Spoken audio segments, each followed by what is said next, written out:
अस्सलाम वालेकुम नाजरीन। चीनी मार्शल आर्ट के माहिर ने ननचक्कू से माचिस की 21 तीलियां जलाने के मुजाहरा करके गेंद्स का भी रिकॉर्ड तोड़ डाला। यूं तो आपने कई खिलाड़ियों को मार्शल आर्ट का मुजाहरा करते हुए देखा होगा, लेकिन जनाब वीडियो में नज़र आने वाले चीन के इस मार्शल आर्टिस्ट महारत की दाद देनी पड़ेगी, जिसने अपनी महारत का अमली मुजाहरा करके न सिर्फ देखने वालों को दंग कर दिया बल्कि गेंद्स रिकॉर्ड भी तोड़ डाला।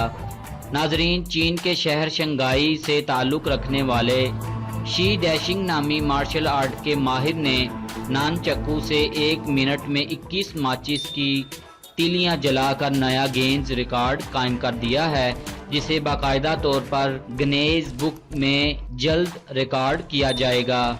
नाजरीन, वाज़ेह रहे कि मार्शल आर्ट का माहिर ये शख्स इससे कबल भी गिनीज रिकॉर्ड बनाने समेत कई हैरत अंगेज़ कारनामे पेश कर चुका है। नाजरीन, ये थी आज की वीडियो। उम्मीद करते हैं आपको पसंद आई होगी। इस वीडियो को शेयर लाइक करें और इस चैनल को सब्सक्राइब करना मत भूलें। शुक्रिया।